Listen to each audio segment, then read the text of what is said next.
안녕하십니까. 이번 시간에는 기본권의 주체에 대해서 알아보도록 하겠습니다. 지난 시간에 봤지만은 기본권은 개인이 국가에 대하여 가지는 주관적 공권이다. 그리고 자연법적인 뿌리를 두고 있지만은 실정권이다. 그리고 초국가적이지만 초사회적인 권리는 아니고 최대한의 권리를 최대한으로 보장돼야 될 그 내용을 가지고 있다. 그렇다면 이러한 기본권을 누가 주장하느냐? 바로 개인이 주장하겠죠. 그리고 이런 기본권의 그 주장 주체를 갖다가 우리가 기본권을 누리는 그 당사자를 기본권의 주체라고 보고요. 이런 기본권의 주체가 어떠한 내용을 주장할 것이냐에 따라서 기본권의 내용을 살펴보고요. 그러한 기본권의 내용에 따라서 국가가 어떠한 기속력을 받게 되느냐 하는 점에서는 기본권의 그 부분은 효력에서 따져보도록 하겠습니다. 그래서 그 기본권의 내용에 따라서 국가가 받는 기속력을 우리는 기본권의 그런 효력이라고 얘기를 하죠. 그렇다면 기본권은 본질적으로 그 탄생 배경부터가 절대적인 그런 국가 권력, 국가에 대한 그런 개인의 자유와 권리를 보호하기 위해서 탄생한 것이고, 따라서 기본권의 주체는 개인이다. 그런데 이제 우리가 이제 또 헌법 개정 논의가 됐을 때 또 개정해야 될 사항이자 또 외국인이 봤을 때 상당히 오해의 소지가 있는 게 우리 헌법 제10조는 국가는 개인이 가지는 불가침의 기본적 인권을 확인하고 보장할 의무를 진다. 이렇게 규정을 하고 있으면서도 즉 개인이 가지는 불가침의 인권이라는 말을 둠으로써 기본권의 주체가 개인이다. 내국인이든 그러니까 대한민국 국적을 가진 국민이든 외국인이든 불문하고 원칙적으로 개인이다. 라는 점을 표방하면서도 헌법 제11조 모든 국민은 법 앞에 평등하다. 그리고 12조에 모든 국민은 신체의 자유를 가진다. 이런 식의 그 뒤의 내용을 본다면 다 국민으로 주어가 되어 있어요. 그러다 보니까 그런 유엔 산하의 그런 그 국제 인권 기구에서도 왜 너희들은 외국인과 대한민국 국민을 차별하느냐? 도대체 외국인에 대하여 기본권을 인정하는 것이냐라는 오해의 소지가 있다는 것이죠. 헌법재판소나 학계의 절대다수 의견은 외국인도 원칙적으로 국민과 유사한 지위를 가지고 있기 때문에 외국인의 기본권의 주체성을 널리 인정하고 있습니다. 단지 대한민국 국적을 가지고 있는 국민과는 달리 참정권은 인정하지 않고요. 사회적 기본권은 인정하는 것이 바람직하지만 국민 경제상 상당히 많은 제한을 가하고 있고요. 그리고 자유권적인 기본권이지만 예를 들어서 직업의 자유라든가 이런 권리도 내국인 대한민국 국민과는 달리 제한을 가하고 있는 것이 현실입니다. 그러나 원칙적으로는 외국인도 기본권의 주체가 될 수 있다. 이렇게 정리할 수 있습니다. 대한민국 기본권의 주체로서 우선 그렇다면은 개인이라고 했을 때 원칙적으로는 이제 자연인과 법인을 나누고 있지만 원칙적으로는 그런 모든 사람이 기본권의 주체가 되기 때문에 자연인이 기본권의 주체다라고 볼 수 있죠. 그런데 이런 자연인은 우리가 민법상 권리 능력에서도 보지만 사람은 생존해 있는 동안 권리와 의무를 진다라는 민법 3조의 규정에서도 보지만은 사람은 권리와 의무의 주체가 될 수 있는 권리 능력을 가지고 있지만 실제로 만 20세가 돼야지만이 이것도 이제 19세로 인하한다는 지금 개정을 하려고 하는데요, 민법을. 만 20세가 되어야지만이 법률 행위 능력을 가지고 있듯이 자연인이 기본권의 주체가 된다고 해서 기본권을 향유할 수는 있지만 실질적으로 행사는 하지 못하는 기본권 향유 능력과 행사 능력을 구분하고 있습니다. 가령 예를 들면 한두 살짜리 영아가 집회의 자유, 언론 출판의 자유를 누릴 수는 없겠죠. 또는 그 초등학생이 그 재산권을 행사할 수도 없을 거고요. 그래서 원칙적으로는 인간이 태어난 사람인 이상은 권리와 기본권을 누릴 수는 있지만 향유 능력은 있지만 기본권 행사 능력은 나이에 따라서 그리고 개별 기본권에 따라서 기본권 행사 능력을 인정할 것이냐의 여부가 헌법 해석과 함께 개별 법률에 의하여 구체화됩니다. 그래서 이 재산권과 같은 경우는 민법의 규정에 따라서 만 20세가 돼야지만이 완벽하게 법률 행위 능력이 있다고 보는 것이죠. 물론 기본권 행사 능력과 기본권 향유 능력의 구분은 민법상 그런 권리 능력과 법률 행위 능력 이런 구분과는 좀 차이가 납니다. 가령 예를 들면요, 가장 중요한 차이 중에 하나는요, 민법상의 그런 권리 능력은 원칙적으로는 태아에게는 인정하지 않습니다. 태아는 단지 상속이라든가 손해배상 청구권과 같은 경우에 있어서는 생존해서 세상에 태어난 태아는 그런 상속이나 손해배상 청구권을 가질 수 있지만 만약에 태아가 사산된 경우에 있어서는 그런 상속이나 그런 손해배상 청구권이 없다고 이제 얘기를 민법 763조의 규정을 두고 있죠. 근데 최근에 2008년도 7월에 헌법재판소는 여론에는 그렇게 논의가 안 됐지만 아주 획기적인 결정을 내렸습니다. 이런 민법 3조 규정에 대한 그런 위헌법률 심판에서 태아도 원칙적으로 생명권의 주체다. 즉 기본권 능력을 가지고 있다는 거죠. 기본권 행사 능력, 향유 능력을. 이거는 상당히 획기적인 그런 헌법재판소의 결정인데 왜냐하면은 태아에게 생명권의 주체라고 본다면은 이 바람직한 측면도 있지만 현 법체계에서는 상충하는 법익을 고려해 봤을 때 좀 해결하기 어려운 그런 난제들도 있습니다. 생명은 보호돼야 되고 따라서 우리가 생명의 출발점을 민법에서는 전부 노출설 그리고 전체 산모로부터 분리돼서 전체 신체가 밖으로 노출됐을 때부터 사람이라고 보고 있고 형법에서는 이제 진통설로 보죠. 진통이 있는 시점부터 바로 사람이다. 그에 따라서 이제 낙태죄와 살인죄의 그런 차이가 나타나겠죠. 그런데 태아가 생명의 주체가 된다. 생명권의 주체다. 그런데 이런 견해에 따르면은 사실은 생명 존중을 불러일으키는 그런 헌법재판소의 결정 내용인 듯 하지만 저는 개인적으로 이게 좀 문제가 있지 않나 하는 생각도 합니다. 태아는 헌법상 보호받아야 되는 보호법이기는 하지만 생명권의 주체로 인정할 것인가 여부에는 학계에서도 논란의 여지가 많습니다. 당장 만약에 태아가 생명권의 주체다라고 본다면은 형법상 살인죄와 낙태죄의 구분은 없어져야 됩니다. 오랜 기간 동안에 임신이 안 돼서 겨우 임신을 한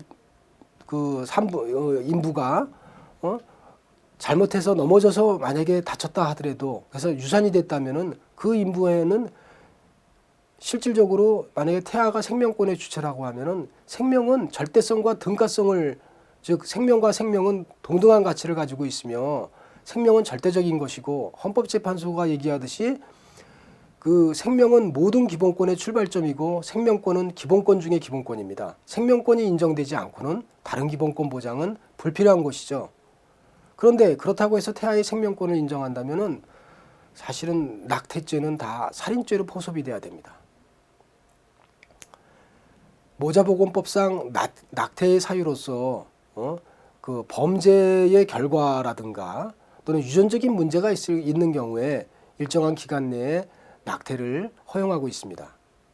그렇다면은 태아가 생명권이라면은 태아가 생명권의 주체라면은 설사 강간을 당한 그런 피해자라 할지라도 그로 인하여 임신이 됐다면은 생명과 그런 피해자의 그런 고통을 형량을 한다 하더라도 생명이 존중돼야 된다면은 그러면은 범죄 피해자에게 수인하기 어려운 강간은 당했지만은 그러나 아이는 출산을 해라.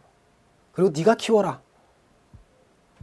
현실적으로 납득하기가 어려운 그런 결과를 가지고 옵니다. 또한 한편으로는 유전적인 문제가 있어서 나는 도저히 그 장애인을 키울 자신이 없다. 모자보험법상 낙태가 일정하게 허용이 되는데 그런 경우에도 그러나 아이는 낳아야 되는 이런 그 소위 말해서 그 특히 여성들에게 수인하기 어려운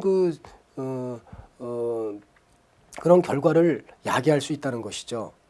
그래서 이 문제는 또 한 번 더 논의를 해봐야 되겠지만요. 여하튼 현행 헌법재판소의 결정에 따르면 2008년 7월 말의 그런 결정에 따르면 태아도 생명권의 주체다.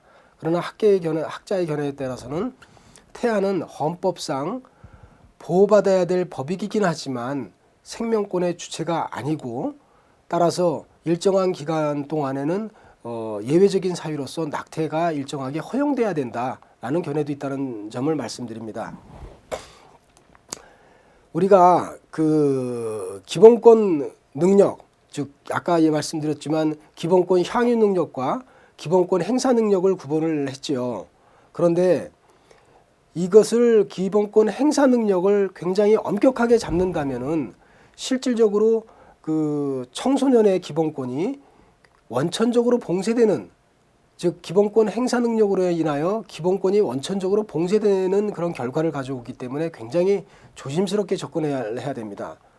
왜냐하면은 우리가 지금 인터넷의 발전과 그런 교육의 발전으로 인하여 초중등 학생들도 상당히 독자적인 자기 나름대로의 뚜렷한 생각과 그 사고를 가지고 있습니다. 그런데 뭐 중학교 학생이라고 하더라도 그 친권자나 학교에서 과연 종교교육을 강요할 수 있겠느냐. 그랬을 때 너희들은 만 20세가 안 됐으니까 학교의 그런 방침에 따라서 또는 부모의 방침에 따라서 가고 싶지 않은 그런 교회나 또는 절이나 성당에 나가야 되느냐. 또는 중고등학교 학생이 학교 그런 그 방송이라든가 학교 교지를 통해서 글을 썼는데 그런 중고등학교 학생들에게 그 언론 출판의 자유라든가 예술의 자유라든가 이런 자유를 인정 못할 것이냐, 못하게 할 것이냐. 실제로는 안 그렇거든요. 중고등학교 학생 정도 되면 어떠한 종교를 믿고 어떤 말을 해야 되고 내가 어느 활동을 문화예술 활동을 할지 향유할지 상당히 독자적인 판단 능력이 있는 학생들이 많습니다. 그런데 이것을 너희들은 기본권 행사 능력이 없으니까 그러니까 그런 기본권을 누릴 수 없다. 이렇게 본다면 사실은 청소년의 기본권을 현대사회에서 완전히 그런 무너뜨리는 그런 이론이 될 가능성이 높다는 거죠. 따라서 청소년의 그런 인권이 점점 세계 인권 추세로 봤을 때는 점점 강화되어서 이제는 청소년 학대라든가 하는 문제가 가정 내의 문제가 아니라 국가 차원의 문제, 전 세계적인 차원의 문제가 되고 있는 마당에 일률적으로 청소년의 그런 기본권 행사 능력을 부인하는 형식으로 기본권 행사 능력을 엄격하게 해석해서는 곤란하다라고 생각합니다. 그래서 재산권 정도를 제외하고는 널리 청소년 개인의 그런 그 성숙도와 개별 기본권에 따라서 청소년들도 얼마든지 언론 출판의 자유, 예술의 자유, 집회의 자유도 인정을 해야 된다고 봅니다.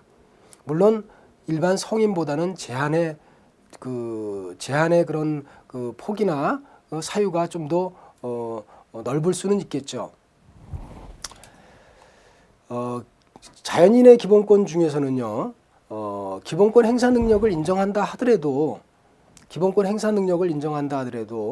이 특정한 기본권은 별도의 논증이 없이 기본권 그 행사 능력이 없어도 기본권 주체성을 완벽하게 인정해야 되는 그런 영역들이 있습니다.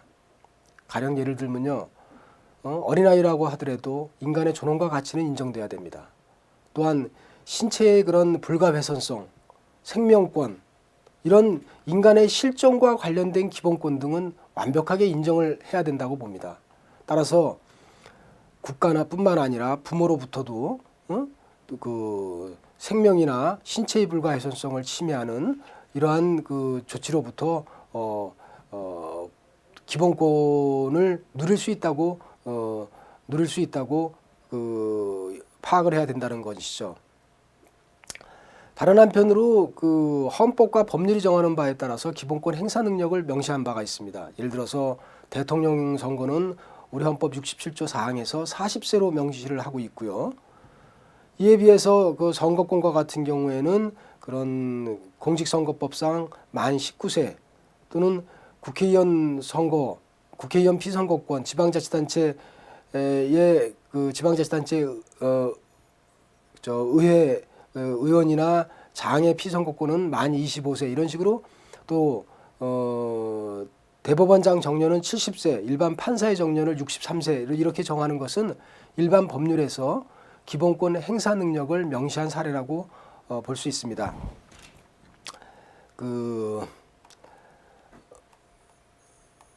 우리 헌법재판소의 결정에 의하면은 노래 연습장에 대하여 만 18세 미만자의 출입을 금지하고 있는 것은 노래 연습장의 환경이나 특성에 비춰봤을 때 청소년의 그런 성숙도, 정신적, 신체적 성숙도를 고려한 것으로서 자의적인 차별이라고 할 수 없다 하면서 그러나 이에 비해서는 18세 미만인 자에 대하여 당구장 출입을 금지한 것은 이것은 청소년의 그 일반적 행동의 자유를 제한한 것으로서 위헌이다. 그래서 구체적인 경우에 따라서는 사례에 따라서 다른 그 견해를 보이고 있다는 점을 알 수 있습니다. 이 기본권 기본권의 주체에서 역시 가장 큰 문제가 되는 것은 자연인이지만 그 중에서도 국민이 원칙적으로 헌법 11조부터 국민이라고 되어 있기 때문에 대한민국 국적을 가진 자연인은 원칙적으로 기본권의 주체가 되는 데는 이론의 여지가 없다라고 봤죠.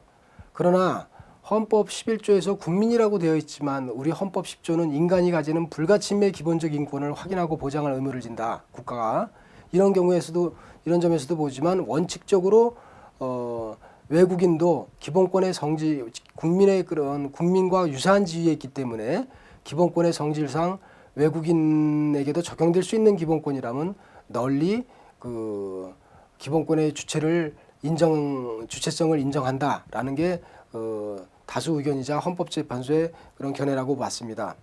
그래서 대표적으로 외국인의 기본권 주체성을 인정한 사례는요, 재외동포의 출입국과 법적 지위에 관한 법률에 대한 위헌 확인 소송에서요, 대한민국의 국적을 가지고 있지 않은 중국 국적의 조선족이라든가 이런 사람들이 재외동포의 출입국 및 법적 지위에 관한 법률에 의해서 기본권이 침해당했다, 특히 평등권이 침해당했다라고 제기한 사건에서 헌법재판소는 대한민국의 국적을 가지지 않은 외국인이라 하더라도 기본권의 성질상 외국인에게도 널리 인정될 수 있는 기본권이라면 외국인의 기본권 주체성은 인정이 된다라고 판시를 하고 있습니다. 그래서 1948년도 이전에 외국의 국적을 취득한 그런 그 재외동포와 1948년 이후에 외국의 국적을 취득한 재외동포를 차별했던 재외동포 출입국 및 법적 지위에 관한 법률이 헌법에 위배된다. 헌법에 위배되지만 이것을 완전히 위헌 무효라고 하면 48년 이후에 그 외국 국적을 취득한 외국인 그 재외동포의 혜택도 박탈하는 꼴이 되기 때문에 이 법률에 대해서 헌법소원을 제기한 이유는 바로 48년 이전에 외국 국적을 취득한 사람들이 그 사람들도 평등하게 그런 혜택을 받고자 하는 것이지 48년 이후에 외국 국적을 취득한 사람들의 그런 그 혜택을 박탈하는 게 아니었거든요. 그래서 헌법의 위헌이지만 앞으로 그 잠정적으로 적용하고 앞으로 법을 고쳐라, 개정을 해라 이래갖고 지금은 48년 이전이던 이후에 그 외국 국적을 취득한 그런 재외동포든 간에 차별 없이 그런 출입국에 있어서 대한민국 국민과 유사하게 혜택을 주고 있습니다. 이런 외국인의 기본권 주체성은 최근에는 2007년도에는 외국인 처우 기본법을 제정을 해서 제한 외국인에 대한 처우 등의 기본적 사항을 법률로 정하고 제한 외국인이 대한민국 사회에 적응하여 그 능력을 충분히 발휘할 수 있게끔 이런 외국인 처우 기본법을 제정을 해놓고 있고요. 그다음에 외국인 근로자 고용 등에 관한 법률에서 그런 일정하게 그 외국인의 그런 권리, 그 기본권을 폭넓게 보장을 하려고 하고 있습니다. 외국인의 기본권을 널리 인정한다고 하더라도 아까 말씀드렸지만은 이거는 대한민국 국적을 가진 국민의 주권 행사로서 대한민국의 그런 주권적인 결단을 흐트러뜨려 놓을 수 있는 이런 참정권 영역에서 있어서만큼은 외국 국적을 가진 사람에게는 대한민국의 그 참정권을 인정하지 않는다는 것이 공통된 견해입니다. 그래서 특히 주권 행사와 연관되어 있는 대통령 선거 피선거권 또는 국회의원 선거권 피선거권 그리고 그다음에 지방자치단체의 그런 피선거권 등은 원칙적으로 인정이 안 됩니다. 당연히 국민투표권도 인정을 할 수 없죠. 단지 그 지방 그 공직선거법의 개정을 통해서 지금 직접적인 주권 행사가 아니라 지방자치단체의 주민으로서 지방자치단체의 그런 이익을 고려해서 최소한 그 지방자치단체에서 3년 이상 3년 이상 체류하면서 일정한 요건을 갖춘 그런 외국인에게는 지방자치단체의 선거권을 부여하고 있습니다. 외국에서도 뭐 이러한 그 이유와 같이 이런 사례를 볼 수 있지만은 지금 지구촌 사회에서 외국에 오랫동안 자국 내에 체류하고 있는 그 외국인의 그런 동아적 통합을 꾀한다는 측면에서 그리고 자국민도 외국에 나갔을 때는 그 외국에서 그러한 대우를 받게끔 한다는 이런 상호주의의 원칙에 물꼬를 트기 위해서 우리나라에서는 외국인이라이지만은 일정한 조건을 갖췄으면은 지방자치단체의 선거권은 부여하고 있습니다. 그래서 2000년 이후에 이것은 하나의 그런 주권 행사와 직접적인 연관성이 없기 때문에 이 정도의 그런 그 참정권은 허용을 한다는 게 바람직한 것이죠. 외국인이지만 현재 많은 기본권 많은 사항이 적용이 되지는 않지만 정책적으로 그 보장을 하는 게 바람직한 권리가 사회적 기본권입니다. 사실은 그 외국인에게 우리가 그 국민 경제가 상당히 높다면은 자국민에게도 대한민국 국민에게도 이건 인간다운 생활을 할 권리나 환경권, 보건권 이런 권리를 폭넓게 인정해주고 또 여력이 있어서 외국인에게도 인정을 해준다면 바람직하겠죠. 그러나 현재의 그런 국민 경제의 수준으로 봤을 때 우리 국민에게도 인간다운 생활을 할 권리를 그렇게 일정한 수준까지 좀 보장하는데 미흡한 마당에 외국인에게도 이렇게 인정하는 것은 현실적으로 어렵다고 봅니다. 그러나 장기적으로는 외국인에게 혜택을 주는 게 바람직하다라는 게 이제 공통된 의견입니다. 참고로 보면은 예를 들어서 우리 국내에서의 많은 헌법학자들은 압도적으로 아마 대륙법의 영향을 많이 받았기 때문에 독일에서 유학을 많이 갔죠.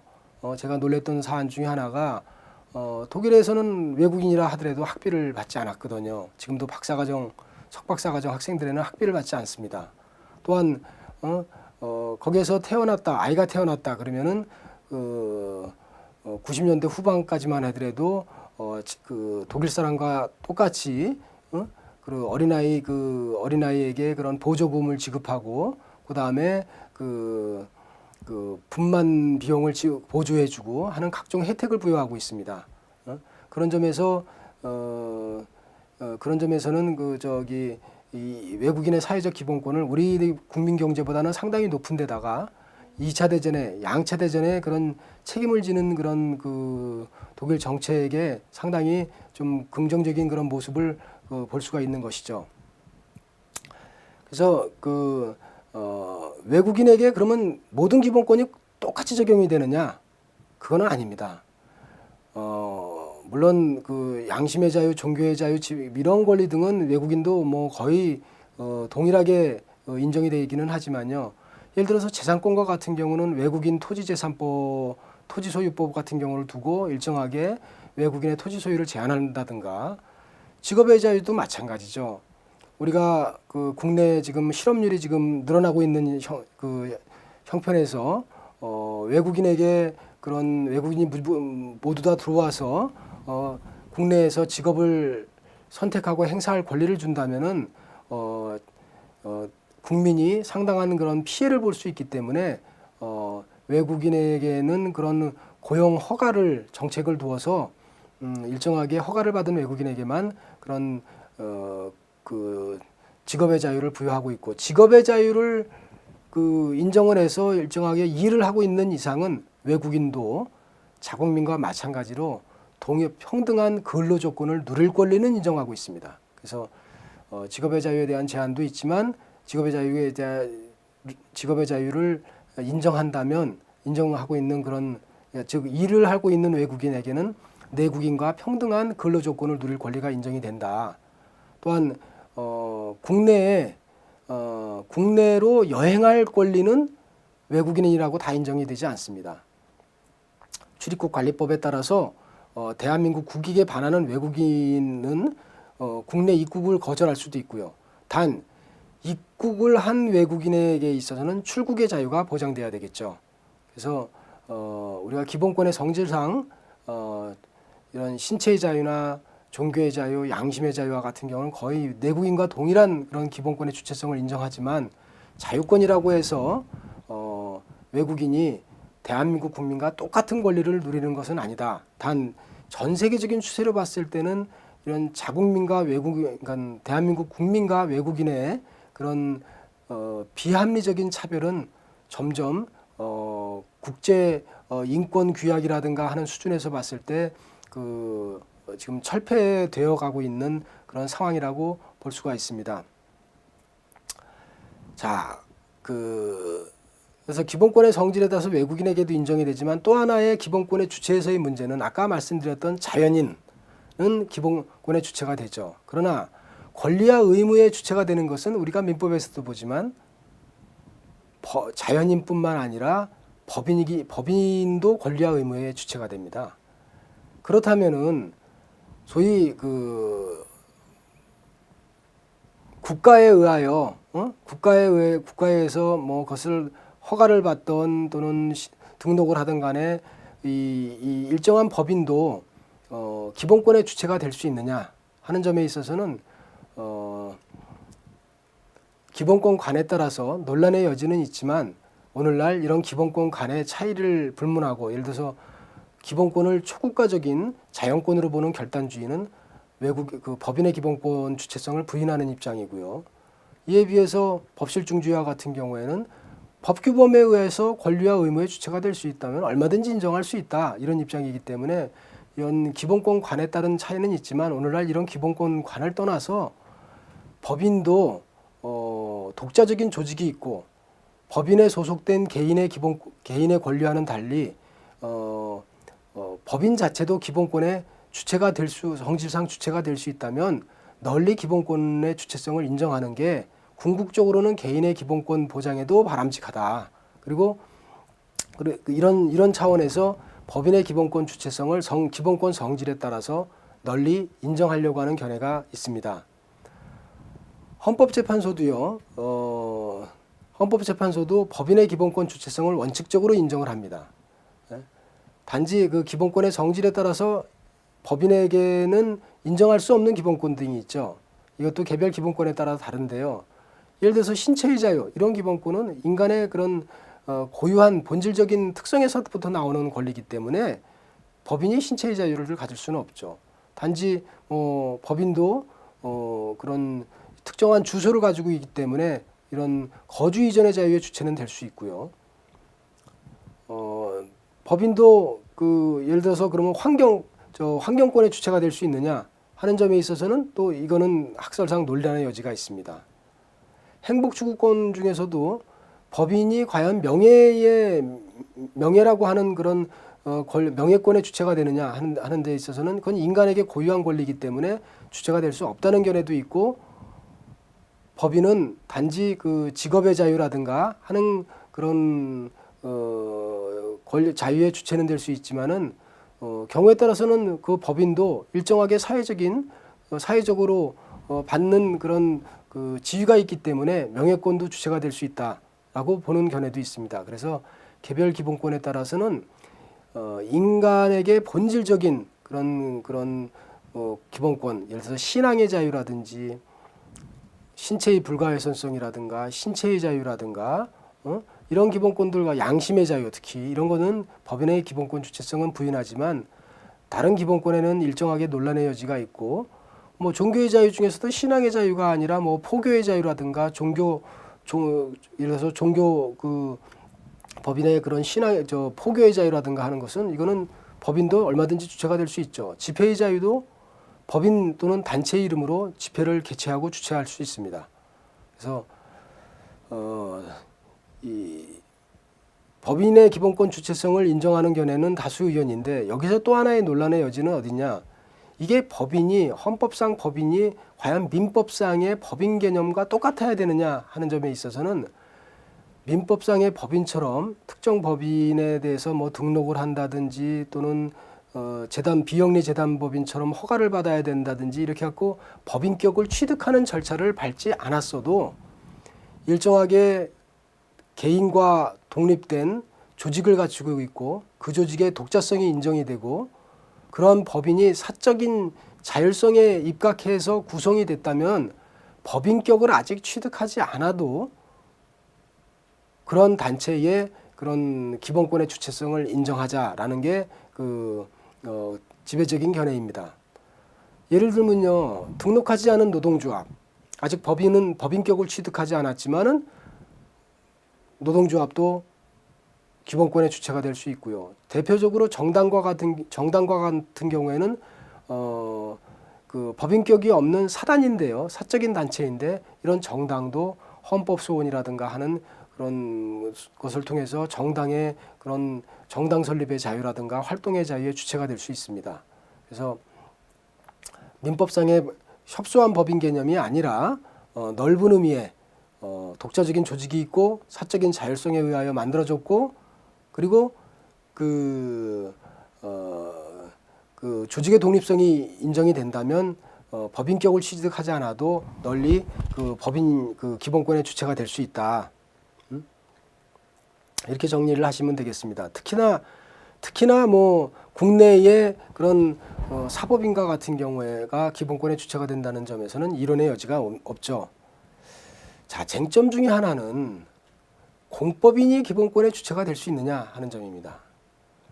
공법인은 법률에 의하여 권리와 의무의 주체가 될 수 있는 권리와 의무의 주체가 되는 자를 얘기하는데, 전형적인 공법인은 지방자치단체입니다.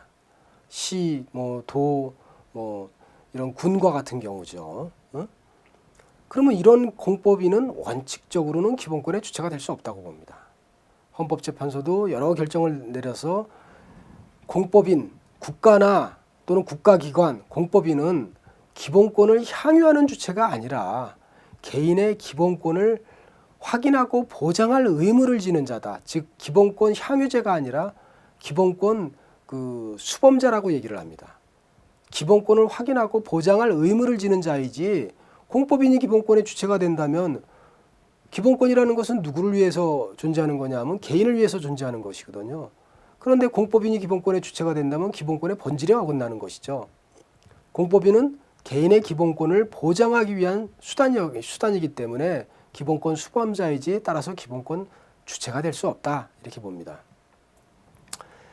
그런데 현대사회가 복잡하다 보니까 이런 공법인 상호 간에도 여러 가지 갈등이 있을 수 있고요. 결과적으로 공법인의 기본권 주체성을 인정해야지만이 개인의 권리가 보장되는 그런 측면이 나타나기 시작했습니다. 예를 들면요, KBS 공영방송과 같은 경우죠. KBS 방송과 같은 경우는 공법인이죠. 물론 그 문화관광부 장관의 일정한 그런 감독을 받기도 하지만은 만약에 KBS 방송국에 대해서 대통령이나 문화관광부 장관이 이런 식으로 보도를 하고 이런 항목은 삭제해주고 이렇게 7, 80년대처럼 방송국에 대하여 일거일투족 보도 지침을 내린다면은 이거는 그 국가기관 내부의 문제에 그치는 게 아니라 국민의 알 권리가 현저하게 침해되고 결과적으로는 편파 왜곡 방송이 생기면서 국민의 언론 출판의 자유가 제대로 신장될 수가 없습니다. 따라서 공법인이라 하더라도 그 공법인의 활동이 개인의 기본권을 보장하기 위한 영역에 있을 때 예외적으로 공법인의 기본권 주체성을 인정할 필요성이 등장하기 시작했습니다. 또 다른 예를 본다면은 서울대학교라든가 또는 국공립대학교 같은 경우요. 아직 법인은 아니지만 이걸 영조물이라고 얘기하죠. 특정한 행정 목적을 달성하기 위한 인적 또는 물적인 결합체.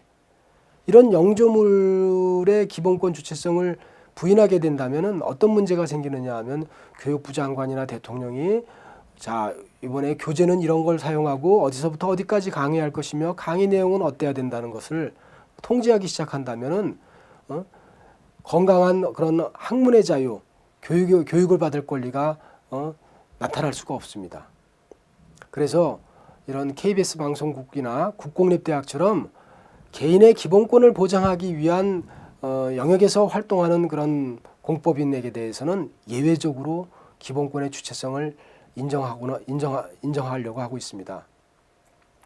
그래서 그 단지 여기에 제한 사항은 뭐냐?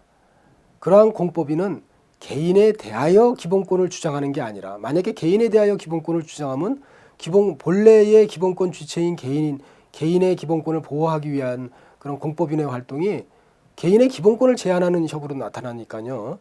그래서 이거는 기본권의 본질에 어긋나고요. 공법인이 다른 국가기관에 대하여 기본권을 주장할 때에만 예외적으로 기본권의 주체성을 인정할 수 있다. 그래서 공법인의 활동이 개인의 기본권을 보장하기 위한 그런 영역에 있을 때, 두 번째로는 그런 경우에도 그런 공법인은 일반 그런 개인이 아니라 다른 국가기관에 대하여 기본권을 주장할 때에는 예외적으로 기본권의 주체성을 인정할 수 있다. 이렇게 정리를 할 수 있습니다. 그런 점에서는 서울대학교가 제2외 국어에서 일본어를 제외하기로 한 결정에서 서울대학교의 학문의 자유를 근거로 해서 또는 대학의 자치 학문의 자유를 근거로 해서 고등학교 학생들의 그 교육을 받을 권리 또는 직업 선택의 자유를 제한한 것을 타당하다고 본 것은 이건 문제가 있는 그 시각이었죠. 왜냐? 이것은 소위 공법인 영조물인 서울대학교가 개인에 대하여 기본권을 주장하는 꼴이 돼버렸거든요. 그러니까 이런 경우에 있어서는 오히려 기본권 주체인 개인에 대하여 국가기관이 기본권을 제한할 때 과연 정당한 사유가 있는가, 그리고 본질적인 과도하게 기본권을 침해하지 않았는가 하는 그런 심사를 했어야 되는데 서울대학교나 또는 그 고등학교 학생들을 다 기본권 주체로 보고 문제를 풀어가려고 했던 것은 문제가 있었던 것입니다. 그래서 예외적으로 공법인은 기본권의 주체가 될 수 없는데 예외적으로 개인의 기본권을 보장하기 위해서 다른 국가기관에 대하여 기본권을 주장할 때는 기본권의 주체성, 공법인의 기본권 주체성을 인정할 수 있다. 이렇게 정리하시면 됩니다. 그래서 그 공법인이 과연 어느 정도의 기본권 주체성을 인정할 것이냐 할 때에는 예를 들어서 농지개량조합과 같은 경우에 있어서는 그 성질로 봐서 공법인이라고 봐서 헌법소원의 청구인 적격을 인정하지 않았지만은 축협중앙회와 같은 경우는 또 예외적으로 그 기본권의 주체성을 인정해서 청구인 적격을 인정한 사례도 있듯이 공법인과 사법인적인 양성격을 갖춘 그런 그 법인이 구체적인 사례에 따라서 기본권의 주체가 될 수도 있느냐 또는 되지 못하느냐 하는 것은 구체적인 사례에 따라서 좀 헌법재판소의 그런 결정이 좀 달리 나타나기도 합니다. 자, 오늘은 그 기본권의 주체에 대해서 알아봤고 이만 안녕히 계십시오. 감사합니다.